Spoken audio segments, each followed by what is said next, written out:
Ketika sekarang terjadi tentang babi ngepet disehubungkan dengan Gunung Kawi, benar tidak itu? Betul. Sosok yang dijadikan buat pesugihannya ada ratu atau raja gitu? Ratu. Oh, ratunya ya di sana yang memang dijadikan untuk pesugihan ini ya. Terus mengenai babi ngepet ini sendiri, menurut yang diketahui Patih memang ada ritual-ritual khusus untuk menjadi berubah.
Assalamualaikum warahmatullahi wabarakatuh.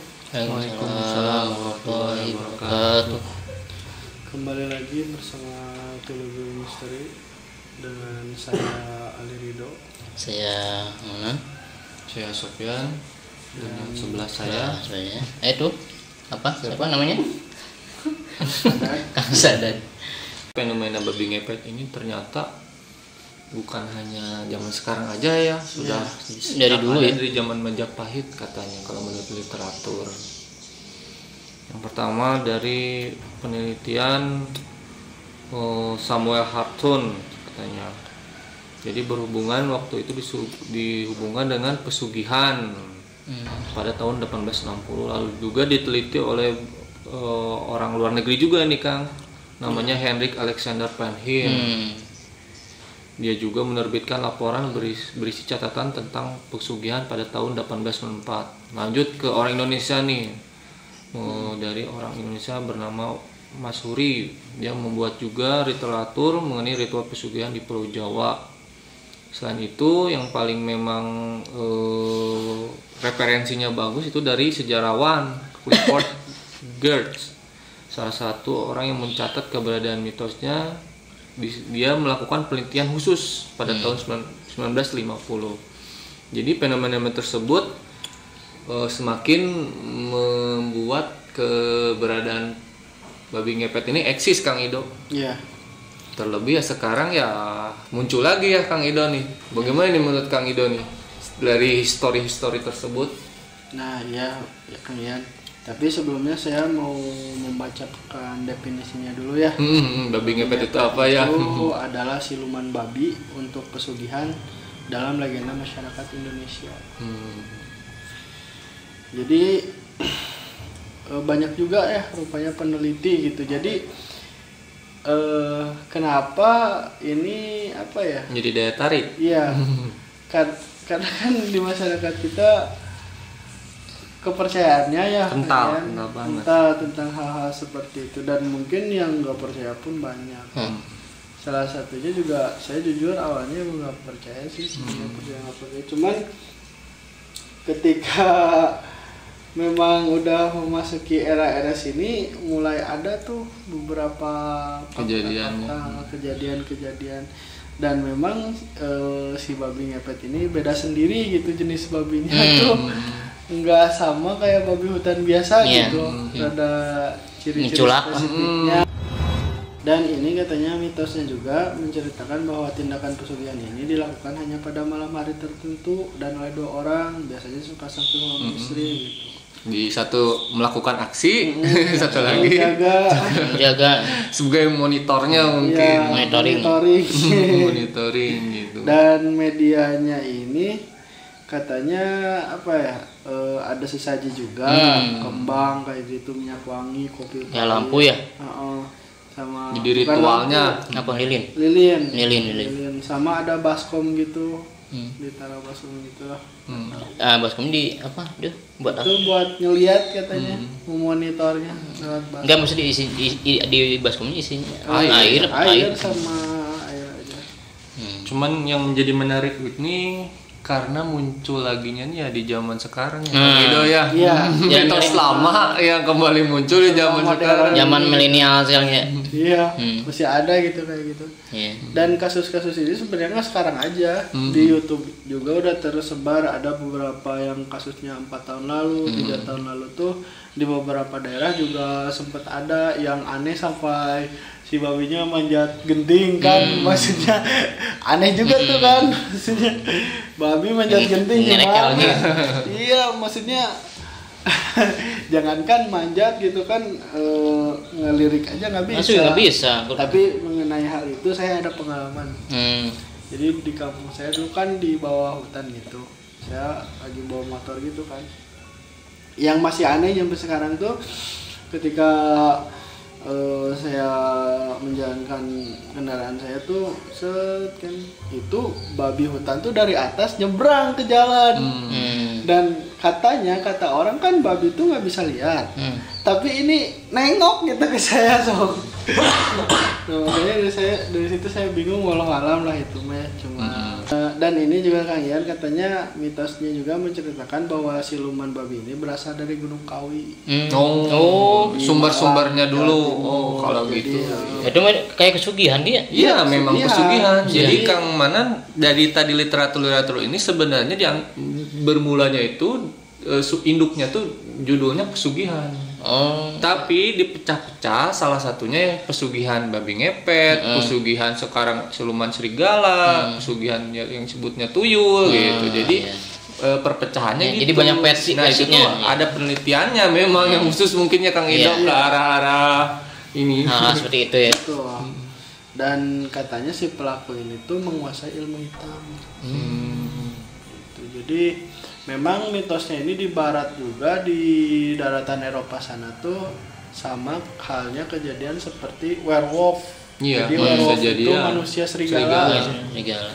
Jadi manusia yang berubah menjadi serigala. Kalau di sini jadi babi. Jadi babi gitu. Jadi trademarknya itu sebuah jubah. Apalagi dari statement tadi Kang Ido berasal dari Gunung Kawi. Nah, inilah yang kita akan kuak apakah memang asal usulnya dari sana dan apakah memang ritualnya itu seperti itu gitu.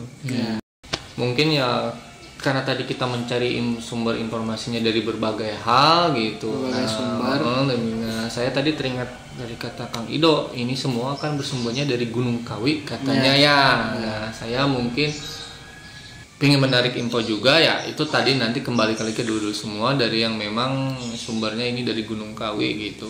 Silakan saja dulu komentar. Cuman ini wallahu alam ya, kita juga di sini hanya menarik info gitu dan kita tidak menelan mentah-mentah di sini juga gitu.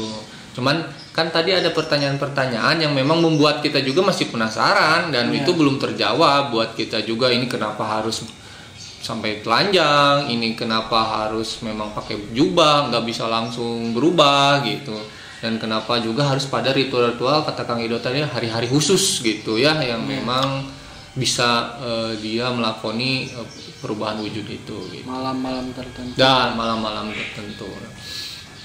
Nah, dari dulu semua mungkin saya juga udah ada kontak nih. Nah, silakan saja nanti dulu semua menanggapinya dengan bijak ya.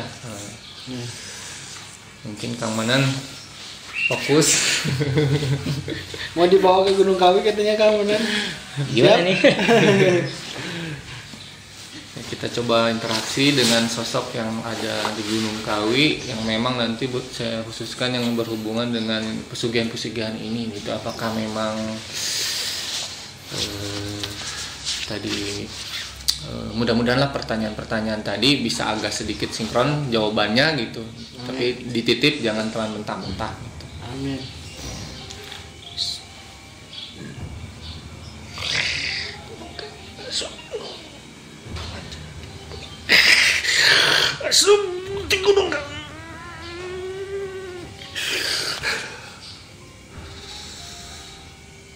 Silakan Kak, bertanya yang memang berhubungan dengan rasionalitas.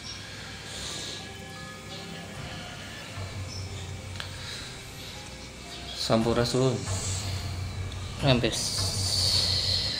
Ini siapa dan dari Gunung Kawi kah?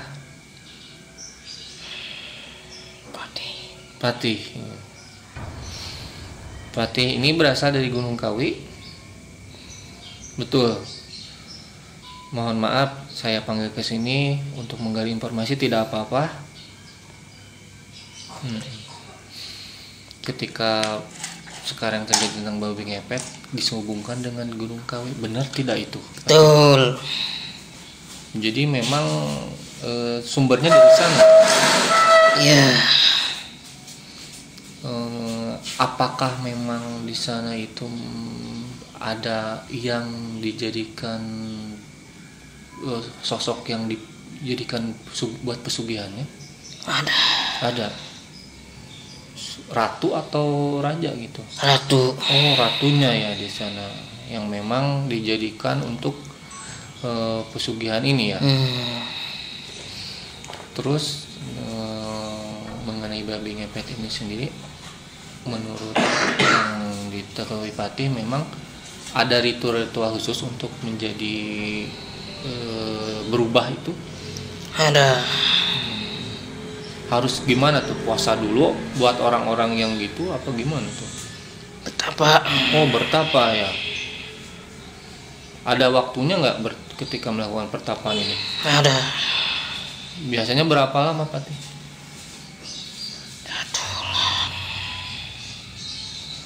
Ya, berapa? Oh, iya. Kalau sekarang ketika sesudah bertapa, apakah itu orang itu ada perjanjian khusus, misalkan Ada. tumbal gitu, minta wadal dari orang itu? Tumbalnya itu orang itu. Oh, tumbalnya orang itu ya. Terus apakah harus memakai jubah hitam ketika melakukan proses perubahannya? Ya.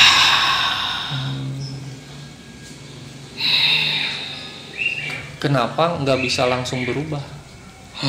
Itu aturan dari negara kami. Oh, jadi memang harus memakai suatu alat dulu gitu ya? Sudah banyak pengikutnya? Banyak. Mungkin dari sudah ratusan tahun ya yang melakukan praktek ini. Iya. Mereka tuh pengen simpel cari kekayaannya. Mereka itu kurang iman. Kurang iman ya. Mereka pengen instan kaya. Ya. Dan itu menjadi Gak mau susah. Gak mau susah ya. Tapi buat yang golongan jin mungkin itu nggak malah jadi kesukaannya. Betul. Buat apa saya panggil ke sini? Pengen mencari informasi dan silaturahmi ya dengan yang Patih yang ada di Gunung Kawi ini ya sudah datang nih ke Sunda di sini mana. Dan dari karun kami katanya silaturahmi juga. Iya. Sisi banyak karunya nih. Ya, silaturahmi saja ya Ki ya, karena kita hanya ingin menggali informasi ya. Banyak karunya di sini. Tidak apa-apa, itu memang menjadi sebuah silaturahmi ya dengan yang ada di Gunung Kawi. Kan kita suatu saat nggak tahu nih, saya juga pengen ke Gunung Kawi ya. Tapi buat main kalau saya maki. Mungkin itu aja Ki dari kami ya, informasinya terima kasih. Dan ya itu mungkin informasi dari Aki yang nanti kita juga sharing informasinya ya Ki. Terima kasih informasinya. dan mohon maaf sudah dipanggil ke sini ya. Nggak apa-apa. Mungkin begitu saja ya Ki ya. Mohon pamit. Terima kasih Ki.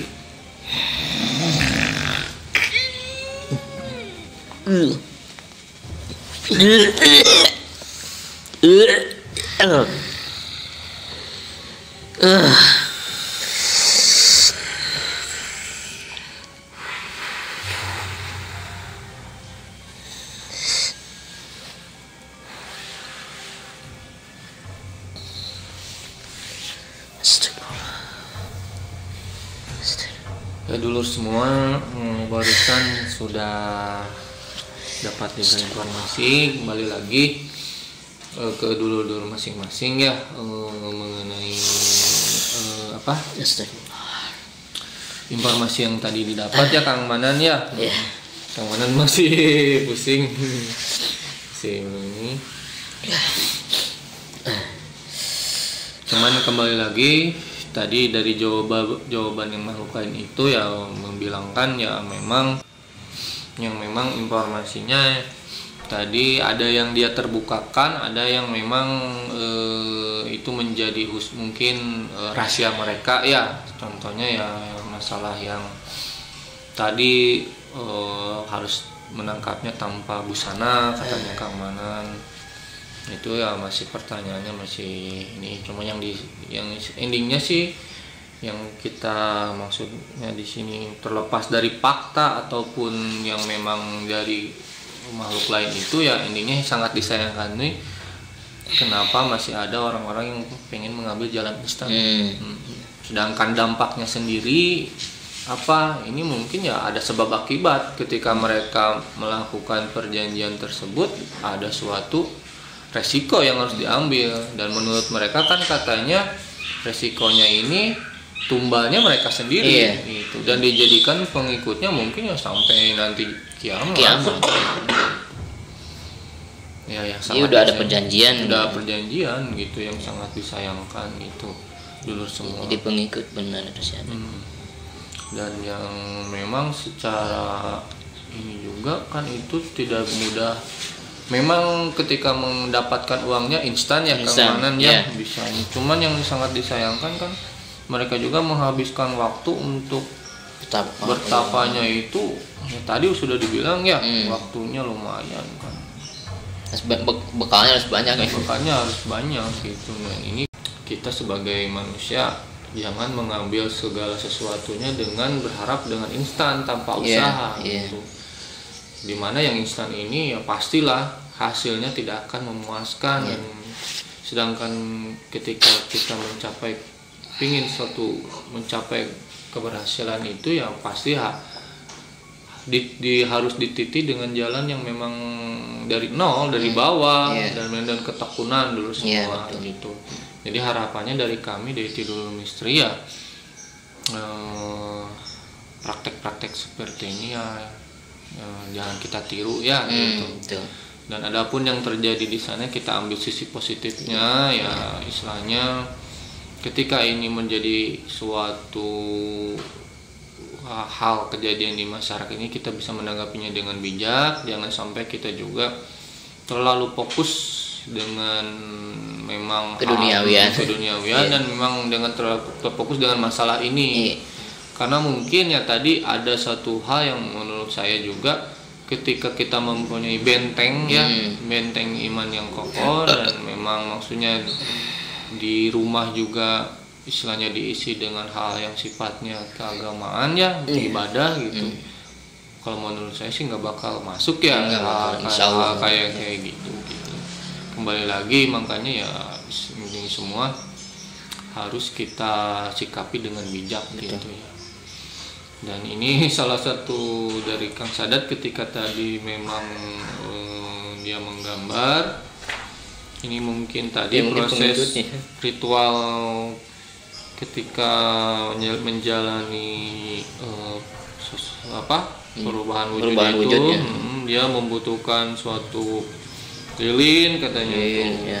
Ini juga perlengkapannya ini jubahnya mungkin untuk melakukan perubahan, sehingga ini dia kalau saya lihat ini siluman babinya Dewa, iya, yang siluman tinggal babinya, kawinnya ya. Dan ini orang yang pengikutnya ini kayak dicambuk iya, ya. jadi budaknya itu. Jadi budaknya ini. Iya. Ini dulu semua Kang Sada tadi menggambar sudah visinya ke depan yang kita. Jadi dia melihat mungkin yang ada di merubah jadi wujud ini sudah berubah wujud jadi menjadi pengikutnya. Iya.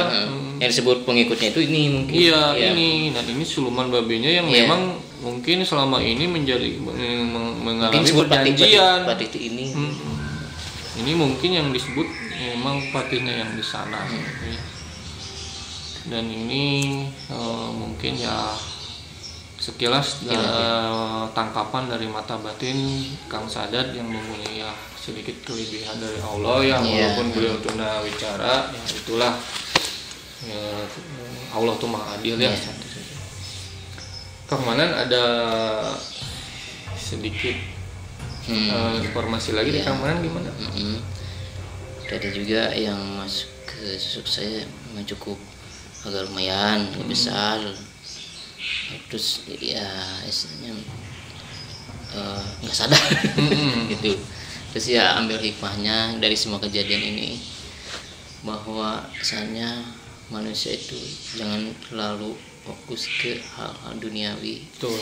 Sebab kalau kita lihat dari usia dunia ini lebih dari nenek-nenek. Ya.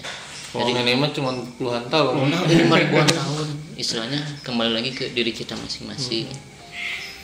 Yang namanya hidup di dunia masih sementara. Yang kekal itu nanti di akhirat. Intinya mungkin kata Manan tuh sebelum bertindak yang singkat, yang simpel, yang nanti menjadi malapetaka, dipikir dulu ya. Gitu, daripada nanti kekalnya. Seperti ini kekalnya jadi gitu, pengikutnya ya. Ya Allah. Berarti dalam artian pengikutnya di mana? Di neraka ya. Neraka, iya itu mau udah sama setan lah ya gitu. Ya. Intinya itu mungkin ya amanan benang merahnya yang kita simpulkan. Yang kita walau alam informasi yang seperti tadi ya mau seperti apa, yang penting endingnya kita ada hal positif yang kita ambil adalah jangan sampai kita terlena dengan dunia. Jangan mengambil jalan pintas. Ketika mencari rezeki ya carilah rezeki yang halal dan yang memang dengan perjuangan dan syariatnya ada, ikhtiarnya ada, yang keringat ya. Mungkin dulu semua